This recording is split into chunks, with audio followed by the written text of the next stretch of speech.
Welcome to TechLipart channel, and in today's video I'm going to show you how to record audio on Microsoft PowerPoint. Now the first thing you have to do is open up your PowerPoint. For open the PowerPoint, just open up any document.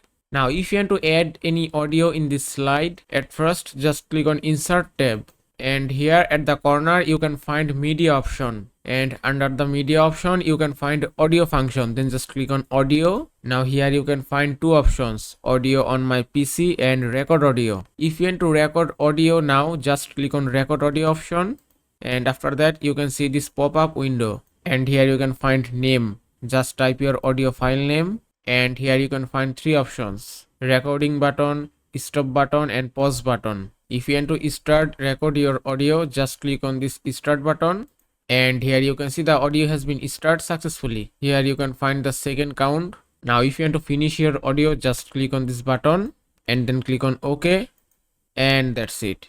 You can see the audio has been added successfully. Here you can find the audio icon, and you can also change your audio icon position from here. If you want to play your audio, just click here and then click on this play button, and here you can see the audio has been... That's it. If you want to increase or decrease your audio volume, just click here, and from here you can adjust your audio sound. Here you can see a slider, and that is how you can record audio on Microsoft PowerPoint. I hope this video was helpful. If it was, please give it a thumbs up and don't forget to subscribe.